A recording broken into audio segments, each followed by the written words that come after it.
अनिरुद्ध जी, सबसे बड़ी बात यह है कि जब प्रधानमंत्री आज ये कहते हैं कि अपना तो मौज काटते रहे परिवारवाद वाली पार्टी, यहां का जो युवा है वो आतंकवाद में पिसता रहा। जब जब आतंकवाद की बात होती है तो दोनों बातें होती हैं। 370 हटा, 35 से हटा, शांति बहाली की कोशिशें हुई, पत्थरबाजी की घटनाएं खत्म हुई, लेकिन आतंकवाद की घटनाओं का जो रेट है वो पिछले कुछ वक्त में बहुत ज्यादा नजर आया। जब आप बात करते हैं कि आतंकवाद को खत्म करना हमारी हाईएस्ट प्रायोरिटी में है और उसी को लेकर डबल इंजन की सरकार काम करना चाहती है, तो आंकड़ों के साथ, आंकड़ों की उस फाइल के साथ तो ये पार्टीज बैठी हुई है ना, फिर कहने में और हो जाने में अंतर हो जाता है ना अनिरुद्ध जी। पूर्णिमा जी, मैं सिर्फ 10 सेकंड लूंगा। अभी कांग्रेस की प्रवक्ता जो बोल रही थी कि हम लोग अक्सर डिबेट करते थे, डिबेट में यही कहते थे कि अगर 400 सीट हम लोगों की नहीं आई, गलती से 399 आ जाएगी तो ये लोग यही ढोल पीटेंगे कि हमारी जीत होगी क्योंकि 400 पे रोक दिया। ये चुनाव इसलिए लड़ ही नहीं रहे थे कि इनको सरकार बनानी है।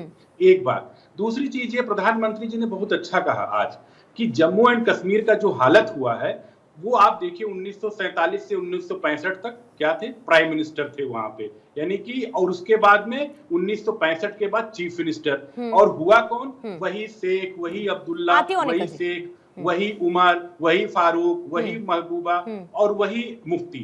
यही 5-7 लोगों में पूरा जम्मू कश्मीर 2019 तक 20 तक रहा वहां पे। और उसके बाद डेवलपमेंट 14 में तो आप रहे ना, 14 में आप रहे पीडीपी के साथ, फिर आपने वही बता, हाँ 14 में तो आप रहे ना। 2 साल हम लोग रहे। अब मैं ठीक है, 88 दिन तक हम लोगों ने इंतजार किया क्योंकि वो बॉर्डरिंग स्टेट है वहां पे।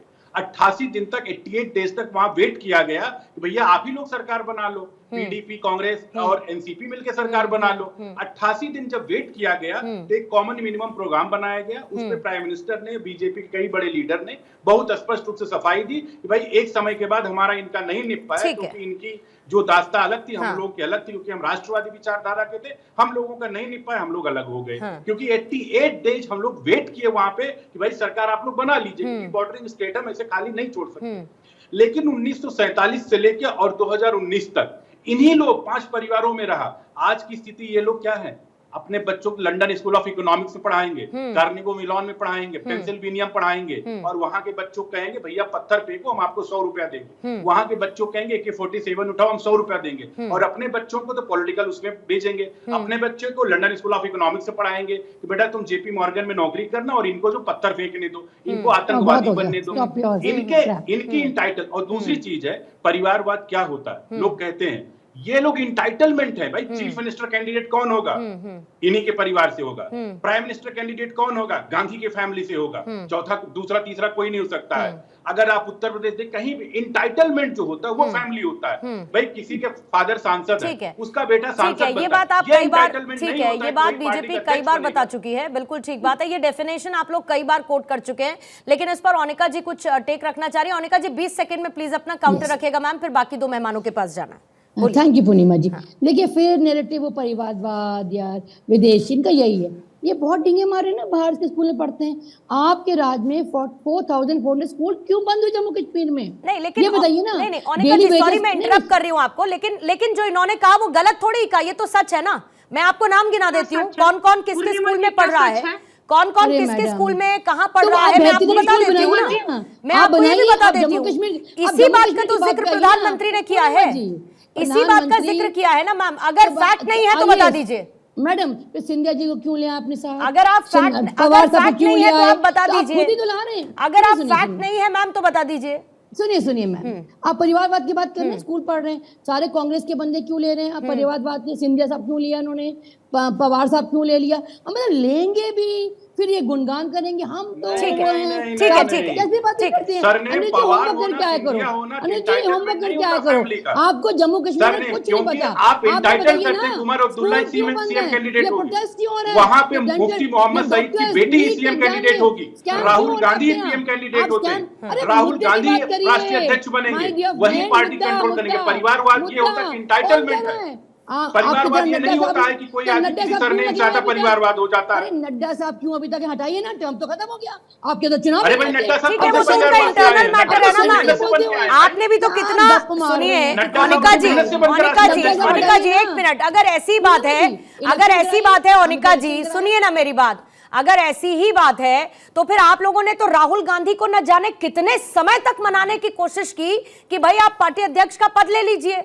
जब नहीं माने, सारे मान मनोबल के बाद नहीं माने, जितनी कवायतें कोशिशें कर ली, आपने सारे साम दाम दंड भेद अपना लिए, तब जाके खड़गे साहब को मौका मिला। मैम, इसमें तो कुछ गलत छिपा नहीं है। ठीक है, मुझे थोड़ा सा समय दीजिएगा, 2 और मेहमान है, उनके पास जल्दी से एक एक प्रतिक्रिया में ले लेती हूँ, उसके बाद फिर आप अपनी बात रखिएगा। मोहम्मद अदनान मलिक आपके पास आते हैं, फिर उसके बाद सर्वेश जी आपके पास आऊंगी। अदनान मलिक साहब, आज प्रधानमंत्री ने खानदान वर्सेस नौजवान की बात की, और जाहिर बात है कि एक बड़ी, इस बार आप ये एक चीज देखिए साहब कि जब लोकसभा चुनाव हुए हमने देखा कि एक वोटिंग परसेंटेज में बहुत जबरदस्त उछाल आया। हम बदलते हुए कश्मीर की बात कर रहे हैं, हम 370 के एब्रोगेट 35 के हटने के बाद के कश्मीर की बात कर रहे हैं, जो डेफिनेटली एक चेंज कश्मीर में लेकर आया है। और यूथ का रोल बहुत इंपॉर्टेंट है इस बार होने वाले चुनावों में भी। क्या यही वजह रही कि प्रधानमंत्री ने उस यूथ की, उस युवा की बात की जो एक वोटर भी है और सबसे ज्यादा पत्थरबाजी के समय प्रताड़ित भी रहा है? इसी वजह से आप देखेंगे इस टाइम जो मेन स्ट्रीम बैकआउट करती थी, जैसे जमाते इस्लामी, वो आज मेन स्ट्रीम में आ गई हैं। पत्थरबाजी जो पहले हम देखते थे रोज कश्मीर बंद रहता था, ये जो पार्टी बंद कराते थे कश्मीर को, बाइकआउट कराते थे इलेक्शन के लिए, आज वो सारी मेन स्ट्रीम में आए। इंजीनियर रशीद को जब जीता उसको वोट किसने दिया? मेजॉरिटी जो यूथ था उसके लिए प्रोपोगेट किया वहां पर, उसके लिए कैंपेन की उन्हें वहां पर इलेक्शन। सर का ऑडियो देंगे मुझे? यूथ बिल्कुल, हाँ बोलिए सर। बिल्कुल बाहर आया है। बोलिए सर, बोलिए। यूथ बिल्कुल बाहर, हाँ, यूथ बिल्कुल बाहर आया है और यूथ को मेन स्ट्रीम है जो तो अमन की वजह से कश्मीर में फर्क पड़ा है, बहुत फर्क पड़ा है पहले से। पत्थरबाजी कम हुई है, मगर ये है कि जो मिलिटेंसी, आज भी बीजेपी मिलिटेंसी को रोक नहीं पा रही है। आप देखेंगे मिलिटेंसी जम्मू तक पहुंच गई। पहले श्रीनगर थी, अब जम्मू तक ये इसका पहुंचा है। सिर्फ एक इम्पैक्ट पड़ा है 370 तोड़ने की वजह से कि पत्थरबाजी जो है वो बंद हुई, और जो यूथ है वो मेन स्ट्रीम में आ रहा है, ठीक है, मेन स्ट्रीम वोटिंग में आ रहा है। ठीक है। सर्वेश पाठक जी आपके पास आते हुए, क्योंकि मिलिटेंसी का जिक्र अदनान साहब ने भी किया है, और क्या ज्यादा बेटर है? कहने का मतलब यह है कि जब आपका एजेंडा क्लियर है, आप चाहते हैं कि हमें आतंकवाद को खत्म करना है, सबसे बड़ी समस्या वहां पर यूथ का पत्थरबाजी में इन्वॉल्व होना एक लंबे वक्त तक की समस्या रही। हमने देखा कि कैसे सेना पर पत्थरबाजी होती थी, गाड़ी को घेर लिया जाता था, वो तमाम जिसका जिक्र आज प्रधानमंत्री मोदी ने भी किया। लेकिन आप एक माइंडसेट के साथ चल रहे हैं कि भाई हमको यहां से आतंकवाद को खत्म करना है, और साथ साथ हमको उस यूथ को भी वहां जुड़ने से रोकना है, उसके लिए हमें पॉलिसी इंप्लीकेशन करना होगा। क्या ये एक लार्जर पर्सपेक्टिव व्यू नहीं है, या एक पॉलिसी नहीं है जिससे आने वाले समय में हम इससे बदलाव देखेंगे दूरगामी परिणामों के साथ? क्या ये अप्रोच बेहतर नजर आती है आपको? पूर्णिमा जी, आपको बहुत बहुत धन्यवाद मुझे इस चर्चा में शामिल करने के लिए। आपके सभी दर्शकों को वंदे मातरम, भारत माता की जय। देखिए, जिस तरीके से रिपोर्टिंग के लिए आप कश्मीर जाती रही हैं और वहां के बदले हालत का आपने जायजा लिया है, और फिर लेकिन कांग्रेस की प्रवक्ता महोदया नहीं जानती है। उसी तरह 2013 में मैं भी कश्मीर में एक वीक था, अनंतनाग में, Delhi school of social work का और जम्मू कश्मीर पुलिस का ज्वाइंट एक वेंचर था, जिसमें सॉफ्ट स्किल की ट्रेनिंग देनी थी वहां पे पुलिस कांस्टेबल से लेके इंस्पेक्टर लेवल तक। वहां पे पत्थरबाजी क्या होती है, क्योंकि मुझे पुलिस लाइन में रुकवाया गया था और ट्रेनी डीएसपी लोग वहीं पे रुकते थे, हम लोग साथ में खाना पीना खाते थे, मतलब मॉर्निंग का ब्रेकफास्ट और नाइट का डिनर। वहां पे हम लोग जैसे संडे को पहुंचे, मंडे से हमारा ट्रेनिंग था, मंडे को वहीं पे शोपियान में इनकाउंटर हो गया। इनकाउंटर होते ही वहां पे पूरा कर्फ्यू लग गया और फिर पत्थरबाजी शुरू।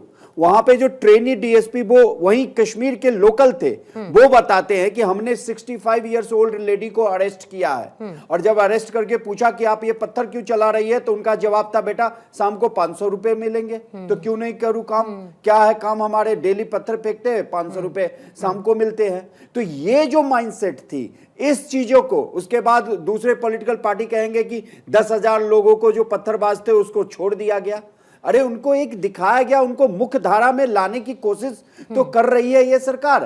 आपने इतने सालों से वहां पे रहे, क्या किया? जैसा कि आपने भी और किसी ने जिक्र किया कि उनके जितने भी बड़े बड़े परिवार थे, नेता थे, उनके बच्चे तो वहां पे पढ़ते नहीं थे, वो भारत के दूसरे राज्यों में या विदेश में पढ़ते थे। लेकिन जो लोकल पॉपुलेशन था वहां का, अगर कश्मीर का मुस्लिम ही जो गरीब है उसके बच्चे कहां पढ़ेंगे? वो आए दिन वहां पे कर्फ्यू लगती थी, स्कूल बंद है, अगर उनका कोई दुकान चल रहा है, कोई वो कारपेट का काम कर रहे हैं, शॉल का काम कर रहे हैं, फ्रूट्स का या ड्राई फ्रूट्स का, सब दुकान बंद है, तो उनका न तो बिजनेस हो रहा था।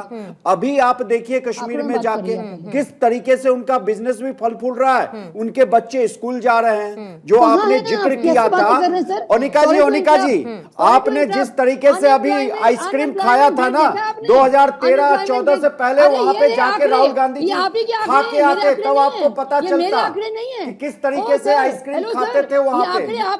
आते नहीं है। और अनएम्प्लॉयमेंट का रेट देख रहे हैं? नहीं, जो promises किए कुछ आपको मैं एक बात बताती हूँ ओनिका जी, इधर उधर की बात ना करते हुए सुनिए ओनिका जी, आपको मैं एक बात बताती हूँ। गलत बात है, गलत नहीं, गलत बात क्या है? भाग रही है, अभी आपके युवराज वहां पे जाके आइसक्रीम खा रहे हैं, बर्फ से खेल रहे हैं, 2013 में चले जाते हैं और करके ये दिखाए होते ना, अनएम्प्लॉयमेंट रेट देखिए, ये देखिए प्रोटेस्ट, डेंटल के बच्चों को एडमिशन नहीं मिल रही है, अनएम्प्लॉयमेंट यूथ बेरोजगार है, ड्रग्स में आगे बढ़ गए हैं, जम्मू में आतंकवादी हमले। इतने दिनों किसकी सरकार थी मुझे बताइए ना, इतने दिनों से आतंकवाद वहां पे पत्थरबाज कैसे पनपे? आपकी सरकार क्या कर रही थी 70 सालों से?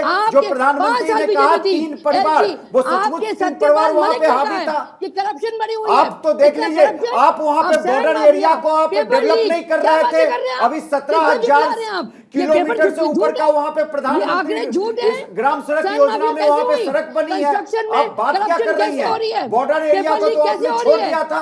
आपके डिफेंस मिनिस्टर एंटनी साहब पार्लियामेंट में कहा कि हमने बॉर्डर एरिया को डेवलप नहीं किया, ऐसे ही छोड़ दिया है। झूठ पुलिंदा जैसे राहुल गांधी आपके बाहर जाके खोल रहे हैं, उसी तरह आप यहाँ चैनल पे बैठकर झूठ